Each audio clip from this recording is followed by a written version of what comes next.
And we are live. My name is Random. I'm here with Mazer. Santo unfortunately had to work on a Sunday, which is tough. But Mazer, it's been a week. How have you been, man?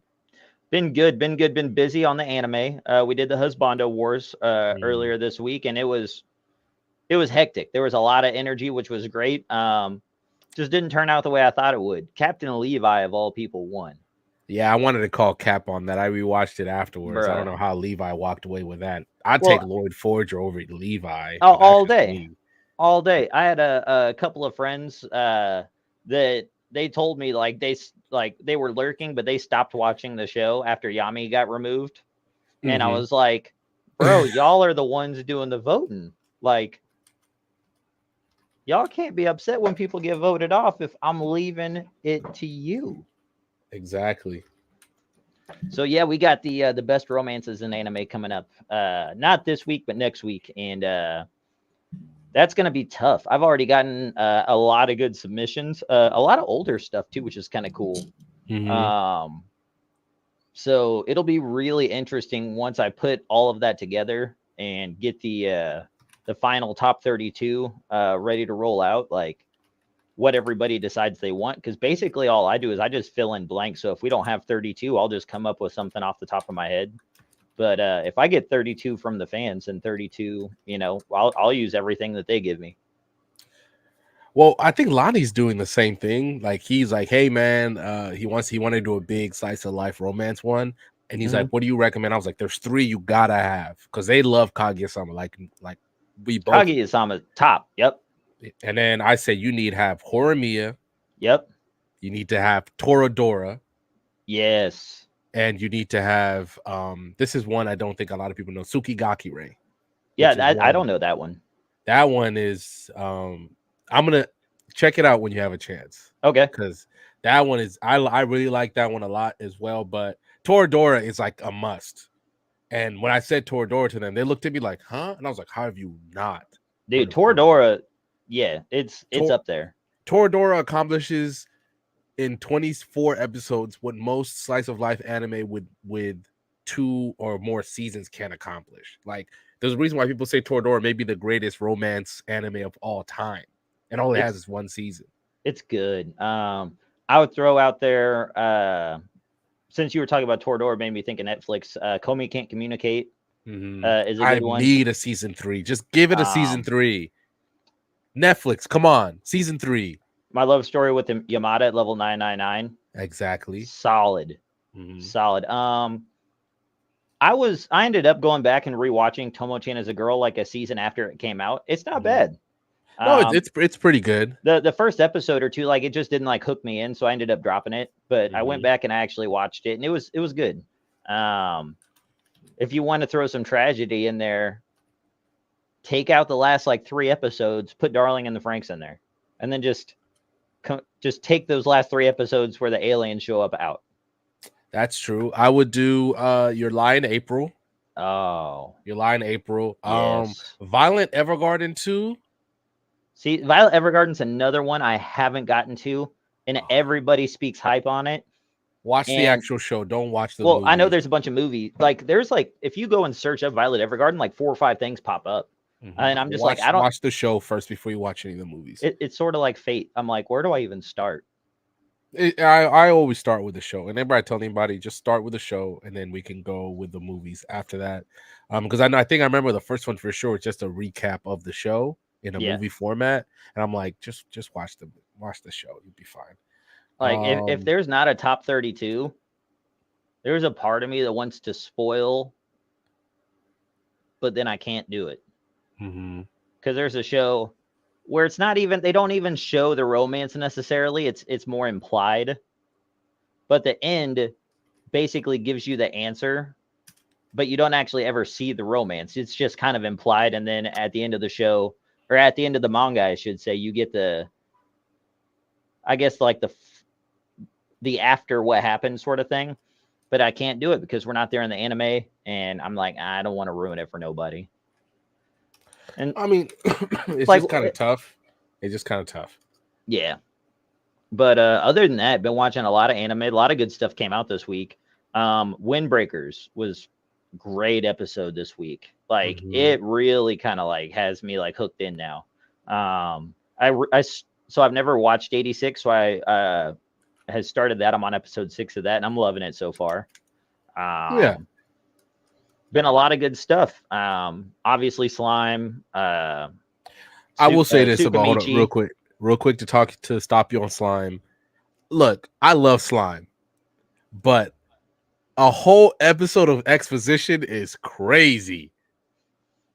We learn I, we learned basically about how slime is going to be, and that's awesome. But like, that's crazy. That better be the only one of the season because the last time they did this, it made sense, right? yeah, Rimuru was telling his people, like, look, I was a human in my past life. I'm reincarnated, blah, blah, blah. That makes sense why you spend a whole episode doing that because, oh, I don't know. We just survived a crusade. We're going to war. yep, We're meeting with multiple different nations. So I get that. But this episode was like, come on. So, and then of course they give us a little teaser of the night meeting, the next one, because it's probably going to be Hinata after she tells the knights her making her way to Tempest. yep. That's what's probably going to happen. But I'm like, a whole episode of that was crazy. But good to see Vesta get some love. We got Um, 4 episodes so far in slime of them just like laying groundwork, and I'm like, mm, I hope that this pays off in spades, just like because from we got back-to-back cores hitting. So it's not like we're short on episodes. Like we still have at least 20 episodes coming, like plenty of time for stuff to happen. So I hope they're mhm. playing it smart and they're just laying the groundwork so that way when they get to the action, everything makes sense. Well, I'll probably say that once like things start going down, like and the action starts, like for instance, when Hinata comes to Tempest, things are gonna happen. So that's what I expect. So they're laying all because think about everything that's happening just in the start of Slime. You have Rimuru or not Diablo doing his thing in Farmouth. Yep. Obviously, they mentioned some kind of festival that they want to throw. And does Yeah. that mean they're going to find new people? There's still whatever the hell's going on with Malim, Yeah. and Well, they're throwing it specifically to meet new people mhm. So yeah, because there's now that he's the demon lord, he has to like greet everybody who lives in the forest of Jura, which includes those that live beyond the river. there's that. What was it? Ben and Maru's going to go meet the Tengu, Yep. who we don't even know what they look like yet. All the Beastketeers or all the people from the Beast Nation who decided to live in Tempest are coming here, or they just got there. So there's a lot going on all at Yeah. once. But I'm like, I'd rather you show me what's going on with those and give us like a full episode of them just talking in a room than the one Yep. time they go outside to go see. Oh yeah, this is how we're gonna have safe roads from now on. But I'm willing to let that go because once the action really goes down, we're gonna have a problem. Which means I think I know exactly where the season's probably going to end in the Reincarnate Slime story, but Yep. we'll cross that bridge when we come to it. Because that's still we got Slime till the end of the year, Yeah. so we shouldn't really have to worry about anything at all. Yeah. Bartender's still rocking, still loving it. I'm gonna Um, binge it. but That's why I'm not watching it. I'm gonna but binge it. obviously we're here to talk about the new episode of Mushoku Tensei though, and it was Yep. good. It was real Yep. good. And Mazer, you beat me to it. Go ahead. Rap So all about it. so I liked how so there's been some like end credit scenes. So I went back and I rewatched last week's end credit scene. So you get to see Aisha and Norn actually show up. You get to see Rudyard. I liked the how it like he was getting ready to take right back off, and Rudy's like, nah, stay for breakfast. Like, and I think that something small like that is actually really important, in particular for Norn, because she doesn't Mhm, trust Rudy. And mhm. so that little bit of extra time is going to be helpful. And even Norn was like, yo, he punched my dad in the face.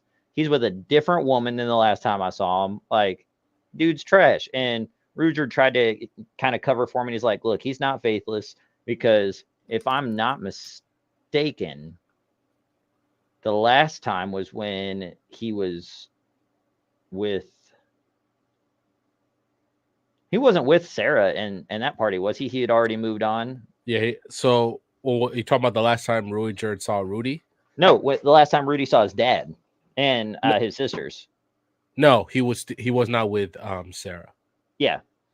Because I was trying to, I might have to go back and rewatch a couple episodes because I was trying in my head to remember like what was going on at the time when he ran Mhm. into his dad and they got into that big fist fight, and Well, Norn kind of got into her feelings about it. I can tell you. So they just crossed into. They just left the demon continent Oh, so when he was they. still with Arison. Yeah, he was still with Arison, Okay. and there was. It felt like okay, we finally like done the biggest hurdle. Now we're just going to. Now we're basically going home. Yeah. They're. And I'm not saying it's a final stretch, but it's like it's like you live in Kansas City, so yeah. when you it's like going to Denver, right? Yep. Or it's like coming back from Denver, and then you hit Wichita. You're not home, but you're kind of home. Yeah. You're, That, or like even if you're coming from the east side, when you hit the arch there in St. Louis, you're like, all right, you still got yeah, like 5 hours, but but like like, well, you but we're getting there. home. Yeah. But we're home basically. So that's just how I looked at it. Yeah. I liked that Eris even came up in the episode because we talked about it. Like she hasn't gotten any love in the show at all. Like Mhm. not even like a mention of her name. So it came up, and Rudy, I like he handled it kind of diplomatically. The way he didn't get into the details and didn't do any trash talking or anything. He just kind of left it at things were complicated and she left. Um, and I respect him for that because if it were me, I would have a lot more to say about it. But at the same time, like he said, like Sylphie healed him, so he's in a good place, and so he's like, hey, like it is what it is. Um, and then we got the whole situation going on with Norn and Aisha, and their very different personalities, and Rudy's kind of having to juggle that. I thought that that was really well done. We had a little bit of comedic relief with the whole the bag that showed up, and that I enjoyed that. I thought it was funny. But then at the same time, I'm hoping that it gives Norn a chance to interact. Like she walked away with Luke to show he was showing her where the classroom was, stuff like that. I'm hoping it Mhm. gives her a chance to interact with some other people and kind of get a different view of Rudy that's not coming from Rudy, that's coming from a different source. Because Mhm. sometimes that, unfortunately, like sometimes it means more when somebody else vouches than you vouching for yourself. And so I'm hoping that that's kind of the situation in this sense where Rudy's like, I'm a good guy. And she's like, yeah, fuck yourself. Like, no. And then somebody else is like, yo, he's a good guy. And then now she's going to be like, oh, maybe. All right. So I'm hoping that's the way it turns. The title of the next episode, my brother's feelings. Like, I'm hoping that that is the direction that it goes. But I mean, I'll find out next week. Mhm. So I guess to do a little bit of house cleanup, and one things I've always mentioned about this second course, like they gotta get to the main part, which is the labyrinth arc, right? They have Mm-hmm. to approach that. So there's gonna be things that are cut or like time is assuaged. So to kind of go back to last week, I think I didn't mention the amount of time. So when Nanahoshi has her mental breakdown, she lived with Rudius for like a week, and like and obviously they don't really have time to show that in the show, and I don't think it would have helped anyway. But because a lot of people thought like, okay, she had this mental breakdown that she was kind of good in the day. That's not what happened. It took like about a week of Rudy constantly doing this, talking to his people. Then they eventually you get to the point where they start with him and his people start trying to figure out her teleportation problem, right? And then eventually it wasn't just like, oh, she saw it one time, she figured it out. Like they talked to her multiple times. Hey, how about this? How about this? And then eventually she started responding to what they were showing. And then the rest of the episode played out as it was. Obviously, they didn't do it. They didn't have the party at school. They had it at a bar. And like Nanahoshi got drunk. Like it was like one of those where like she finally let her hair down, Yep. you know? And same thing here. Like technically, Ruiger stays for the night. That's what he does. Yeah. They meet late at night, he stays, and then all that. And then one thing that we saw was that Sophie's impression of Ruiger, because remember, that's the first time she's seeing him, right? She Mm-hmm. felt very inadequate because Ruiger is a person who doesn't really hide his feelings. You know, he's kind of like, oh, I really thought you'd end up with Eris, right? Yeah. And then that was the first time Sylphie kind of hears about Eris, and also she's like, I didn't, because no, Rudy doesn't hide Rudy George is like his dad. Rudy George is his second dad, right? Mm-hmm. Or like his older brother at if you want to be more familiar. And then she was just kind of sad. She's like, oh, I didn't make a good impression on him. At least that's how she felt. But Rudy George's like, look, this is who you chose, right? I thought you'd end up with Eris, and hey, whatever. I trust you, right? Yeah. And then that's when he leaves. But also living up to that conversation that they have was, remember when he asked, and then Rudy George's like, maybe it was just a misunderstanding, and then that's when Rudy's like, you weren't there, Yeah. you didn't see what she wrote, you blah blah blah, and then that's when Rudy George's like, okay, but maybe just think about it, it's weird, Eris is not good with the words, but he accepts Rudy's explanation, and he just like, all right, then let's keep it moving. So it was a nice little quick reunion of the two, and then Rudy's still looking for his people, so he got to dip out, and it was nice. And then obviously just by their interaction alone, you see how Norn and Aisha's personalities come out. Norn still doesn't trust Rudy because, and I'm not blaming Norn, because the first Yeah. time she met her older brother, who her dad was talking glowingly about, the brother was beating his dad's ass. So Yep. she's like, I don't mess with this guy anymore. So I guess the one thing, I hope you kind of understood how Norn and Aisha, like how their personalities are and how they interact. Obviously, Aisha loves Rudy, right? But that Mm-hmm. also picks up to how they are as people. Because what happened was, before they even had that, um, they lived with Zenith's family, their mom, Okay. and because Aisha is the product of Yeah. not the family, she gets treated a little differently. And you should know what I mean. It's like Yeah. Yeah. Cinderella Yeah. kind of.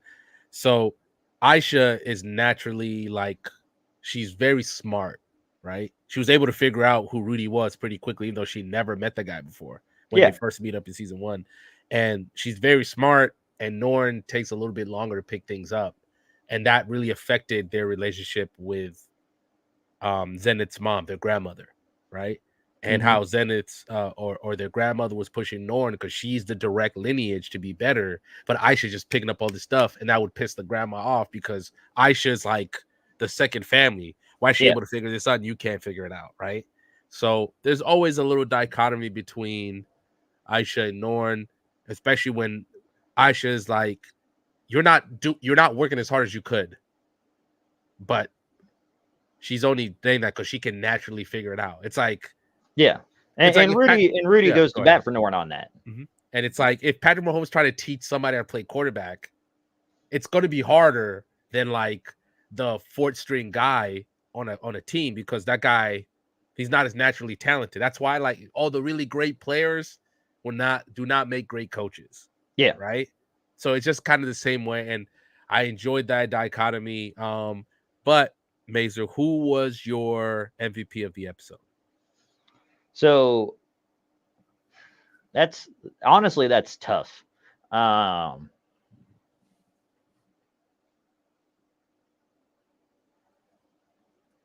I kind of want to give it to Rudy, but not because of anything that he did in the episode directly, Mhm. but more like the results of what was happening indirectly. If that makes sense. Like, for instance, Rudyard's encounter with King Body. Mhm. And Rudyard is there, and like there's obviously some friction, and Rudy comes out, and everything just goes away, and then Body leaves. And he even says, like, I see, okay, and leaves. And Rudyard kind of says, like, we have some history. So like stuff like that, like he's not even actually doing anything, but yet he's kind of setting things in motion as far as that goes. And then like uh you have his situation where he has like quote unquote like his group of friends, his they called it his pack earlier, but they were only talking about the two girls. But I was like, yeah, he's kind of got like his own little pack there at the school. And I feel like their actions are, a lot of it is dictated on just by knowing Rudy. And so like at least for today's episode, I wanted to give him the MVP. But it's close because like I thought that everybody kind of had a good part to play. Mhm. I wish they had shown the interaction with Sylphie and Rudyard. That's something, now that you've talked about it, I Mhm. think the show could have benefited from. But Because they skip over that entirely. yeah, to kind of, and this is where I probably should bring out the books before these things. Their interaction wasn't like very big, but it was just like, it's one of those where like the first time your girlfriend met your parents, right? And it's just kind of like, oh, and she, after you guys leave, it's like, oh, I don't think I left the best first impression, Well, you know? that, and he brings up Eris, and she's like, Hmm. "Who?" Like, Hmm. I feel like that kind of thing would have been great as far as like character development for her moving forward. But Well, I that think didn't happen at all. So like by you're the right. end, when Rudyard's leaving, at least in the show, Hmm. because the conversation that him and Rudius have is private when Eris Hmm. comes up. Sophie's Hmm. not in the room. Hmm. And so it makes me like, I wish they had done that differently in the show now, because I feel like that would have been great for her character. And then when Eris finally does show up one day, she can be like, "Ah, I've heard of you," like, sort of thing. And the people, if you haven't read the light novel, the people that are anime onlys can think back to that scene where Rudyard mentions her and be like, "Oh, that's where she heard about her," and because you got to see it. Versus now, you're gonna have a situation where when they meet, if she does that, you're gonna have to assume that there was some conversation that just wasn't shown in the show, which is exactly the truth. That's exactly what's going to happen, because there was a conversation in the light novel. It just wasn't portrayed that way in the animation. And that'll be fine. It's not Yeah, bad. I just wish they had showed it, because you're talking about, you know, 10, 15 seconds of dialogue. Like, you could have fit that in. yeah. I mean, it's just the problem with what they want to accomplish. Because I think maybe another studio would have been like, we'll do the whole arc of the school by itself, then them before the labyrinth arc by itself, and then the labyrinth arc by itself. But studio bind is like, we don't got time. Remember, this Yeah. is they've only worked on 2 animes so far, their whole existence. Yeah. So that's where I'm just like, okay, I'm gonna let it go, but I agree with you. Um Yeah. my Well, MVP. like today's episode took a month. Like, there was a month's worth of time that happened in today's episode, because Rudius even said it's been a month since Norn started at the school. Mhm. So, like you were saying, like, it's kind of a fast pace. It's a fast pace because once they get to the labyrinth arc, that's where like every step of the way we should get we should get a mention of, okay, here's what's happening, here's what everybody's doing, and blah blah blah, leading up to the end of the season. So my Who's MVP of the episode ironically was Norn, but I'm also saying this because I know Norn's character arc, but that's what I anticipate for her in the anime is the struggle that she has to get used to Rudy, right? Aisha's already seen Rudy at his best, right? But Norn hasn't. So the dichotomy of her, like, legitimately in front of Rudy, like, yeah, I know you took us here, but I want to leave with you. And then the fact that everybody around her, because remember, even with her father's party, and they'll probably mention it later, is that Roxy, his teacher's like, Rudy's awesome. His dad's like, Rudy's awesome, right? Yeah.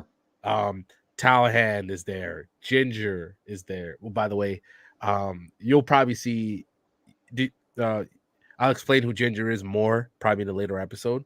But Okay. all these people, even Jesu, was who's with Paul, is like, Rudy's awesome. So like everybody's telling her he's awesome, but she saw what she saw, so she's has to die. She has to kind of Hmm. figure out what that dynamic, or how to see what she saw to what everybody else thinks around them. And then think about how they met to last episode. Sophie was drunk, right? Rudy Yep. wasn't sober either, walking back from the party from the white Nanahoshi's party, right? Yeah. And also Norn is like, who's this new girl? What happened to the other girl that you were with? Yep. So there's a lot that Norn kind of has to go through. And just the fact that she was like, I want to live in the dorms, she wants some independence, Yeah. right?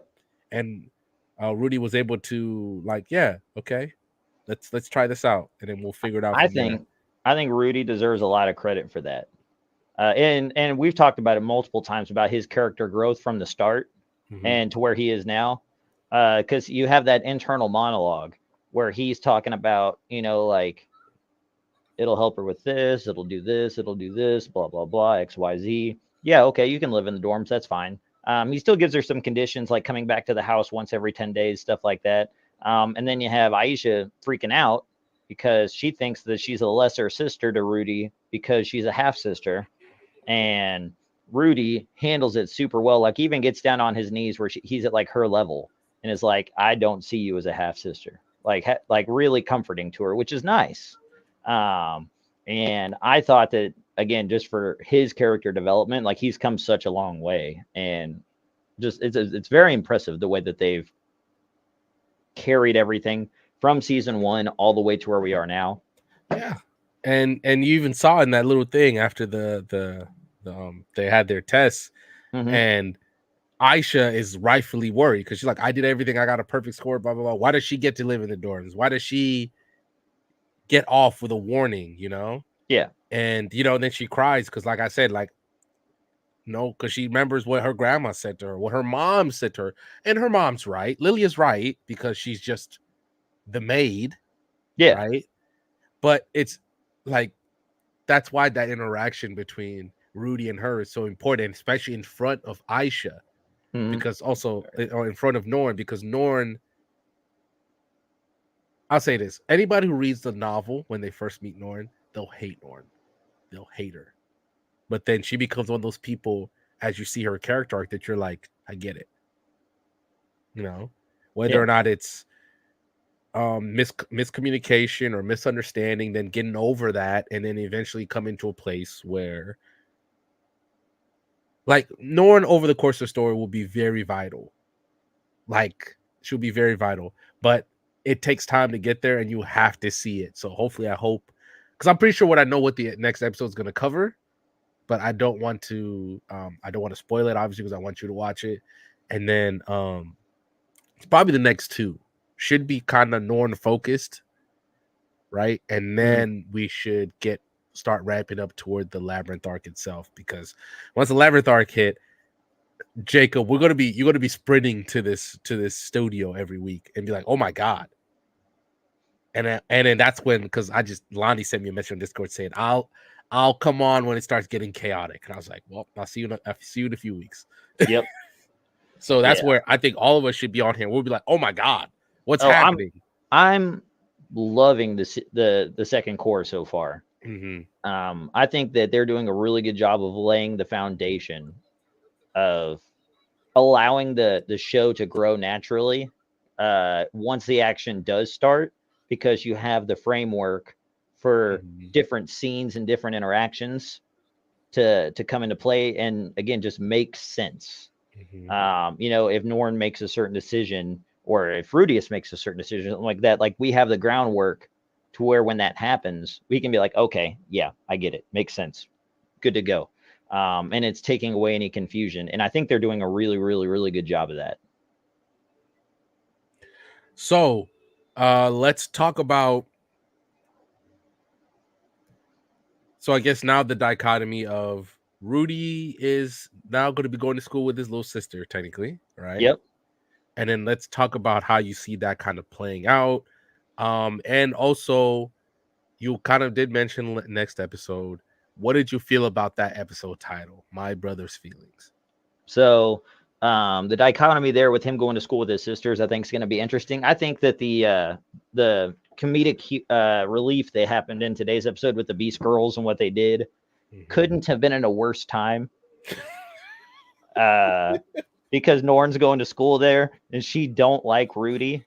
Mm-hmm. And now these girls that say they're doing it for Rudy show up and are demanding that girls take off their underwear on the spot. Like, it could not have been at a worse time. It's like, bruh, help my boy out, please. Like, we're really wanting her to see the best in Rudy, and then this shit happens. And you're like, no. Like, yo, can they trade spots and Aisha come to school for a day the day that this happens? Like, no. Like, because all something like that's going to do is reaffirm in her her own beliefs, whether they're right or wrong. Which again, that kind of goes into why I'm hoping that while she's in this school, she can make not necessarily friends, but have interactions with other people that can kind of help save him a little bit in her eyes. And obviously, it's not going to be like an immediate thing. It's going to be something that has to take some time. And I'm hoping that some of that starts in this next episode with my brother's feelings. Because the thing with it is, that doesn't necessarily mean that Rudius is expressing anything directly to Aisha or directly to Norn or anything like that. This could be all information that are coming from other sources. This could be coming from Sylphie. This could be coming from, any number of people that are in that school.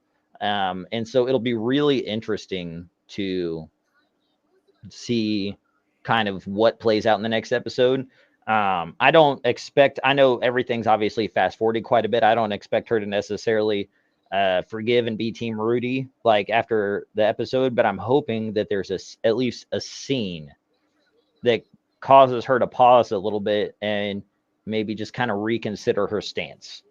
And whether or not that'll happen will remain to be seen. We'll have to find out next week. But I think that,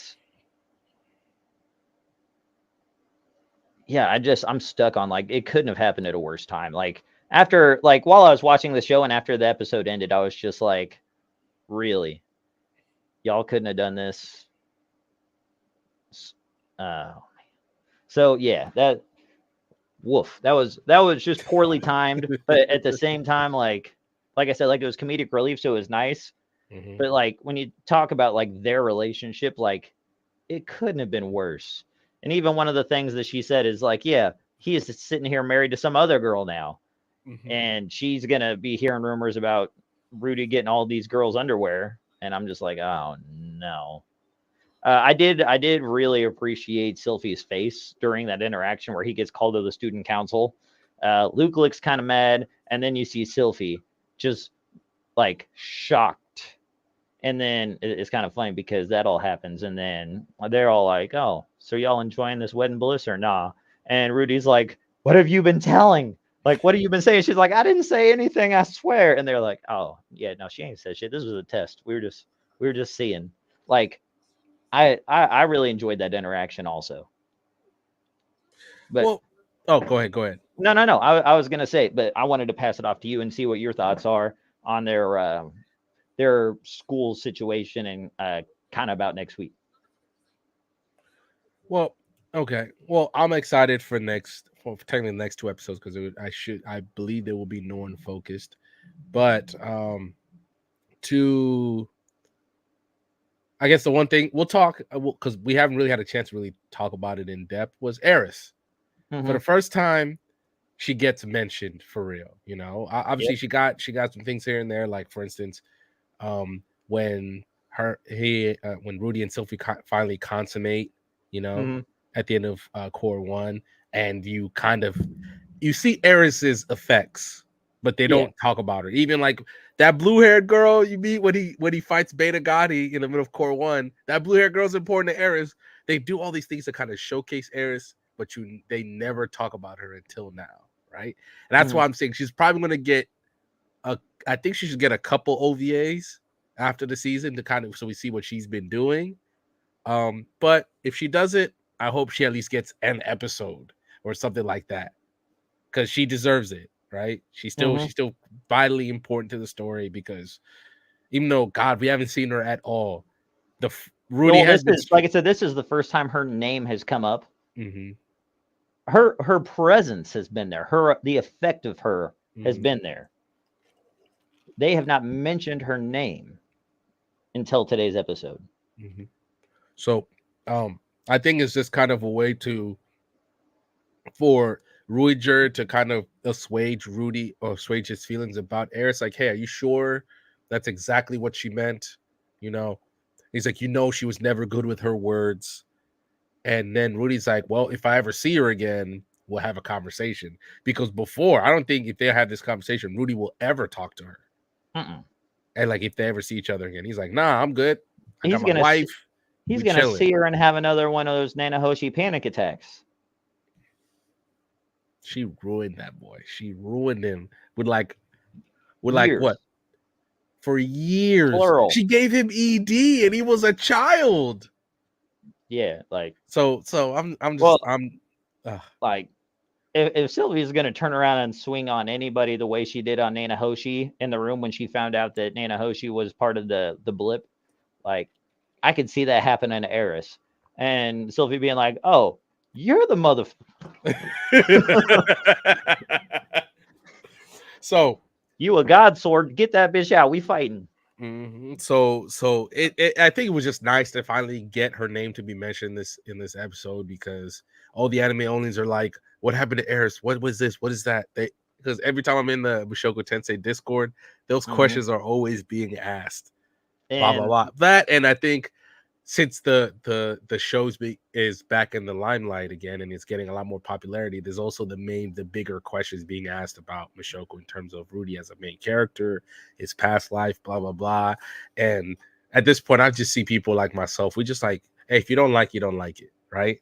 yeah, Because it's a slippery slope argument. If you want to blame, you want to attack Rudy for his faults, I can attack Aaron for his faults. I can attack Guts for his faults. I can attack a lot of people for their faults. Because I can even be nice and say, hey, y'all love Naruto, but it's about child soldiers fighting, but we don't need to talk about that. So it's just one of those where this series is never going to please everybody, and that's okay. Well, and I think that's part of what makes it great. Because anything great like that is going to make people uncomfortable. Mm-hmm. Because we'll talk. We've always talked. Was Aaron's solution of killing 80% of the world the right solution? What if? I think J. Rob brought this up in an episode of BSS. What if Armin had the Attack Titan's powers? What would he have figured out? Mikasa, anybody else? That's just that, and that's what makes Attack on Titan what it is. Yeah. Ultimately, Aaron becomes one of the worst villains in anime history. We argue with Riddell all the time because he doesn't think Aaron is a villain. I'm like, no, you just like him. You just like him. You but can be a villain and a protagonist. Yeah, he murders billions of people. Yeah. Well, look at Overlord. You can be a villain and the main character. Yeah, so that's why I'm sitting there like, he was it in the beginning, and then he becomes one. It's one of the greatest heel turns in anime history, and that's okay. I'm not saying you can't like him, but so that's why I just sit there. I was like, it's a slippery slope argument no matter what you do, so I just let it go. But oh wow, you got anything else you want to add for Mushoku Tensei? It was a good episode this week. Still kind of ramping up. No, not necessarily for Mushoku Tensei. I am interested to hear what Grim Zenta has to say, because he's watching it. And I was gonna holler at him here in a little while later this evening and be like, "Yo, like, what you think?" Because he is a Team Eris guy. Really? And that's right. No, we've had this conversation, and I can't say anything. Well, his argument, got it, bro. Well, so his argument is strictly because he hasn't read the light novels, nothing like that. It got spoiled. He knows the very end. The very end. Oh no, who did that to him? I don't know. But that is why he's Team Eris. It's because he knows the very, very, very end. Oh, then I was gonna say let's bring him up here, but since he knows the end, we'll probably just have a discussion in the Discord. Yeah, he knows nothing outside of the anime except for that. I mean, I'm thinking about the ending right now. If that makes you Team Eris, all right, man. All right, man. I got you, I guess. Yeah. But no, from Mushoku, that's it. All right, so that was our review of episode 16. It was a good episode. Actually, no, it was a good episode. Obviously, we got to see more of Rudy's family. We got to see Norn in the academy. Plus, some stuff that's going on that bouncing on Rudy, some comic relief, things like that. But the next episode 17, My Brother's Feelings, should be a Norn episode, right? Because she's the next character for the show to try to make the viewer understand, right? So, because once the Labyrinth arc kicks, we're going to be there for a while. Oh, hold on. Sorry, I got something in here. Yep. But it's going to be it's good. I've been hyping this up for a while in studio, but don't let me down because if y'all don't hit the Labyrinth arc right, Lonnie, Riddell, all of them are gonna roast the fuck out of me on BSS. Look, And here's also, what's gonna happen. I'm gonna win the lotto. uh-huh. I'm gonna hit you up. All right. So we're going to use the entirety of that lotto money, Mm-hmm. and we're gonna start remaking Mushoku Tensei from scratch. That's what I'm talking about. I'm like, yo, we got 800 million. We throw in every penny of this at this show, and hopefully that money just returns. Mm-hmm. Call them Demon Slayer animators. Let's talk. Oh my god, you foldable. We Yeah, you got a foldable. Let's talk, proposition bro. for Let's you. talk. But that was it. Make sure you subscribe to the BSS. Subscribe to my channel. Go watch Mazer on his Twitch channel. He did the House Bondo Wars. I'm still shocked that Levi was the winner. There's like 5 guys off the top of my head I'd pick before Levi. Oh, And easy. easy, I'm easy confused at fight. how Ken Kaneki did so well. Don't bring up Ken Kaneki. Lonnie might kill you. You know, he's a big Ken Kaneki stan. No, I'm not against him. He made it to the semifinals. That's crazy. All right, that's That's crazy. I'm That's like, crazy. I'd pick Gilgamesh over Ken Kaneki, but let's well, not. and it was a top 32. So you get to the semifinals. There's 4 people left. That means he's beat 30 other individuals to make it there. He's not better than Yami. Let's keep it a stack. But also Mazer is going to be on the BSS on Tuesday at 5 p.m. Pacific time. Was it 7 p.m. Eastern?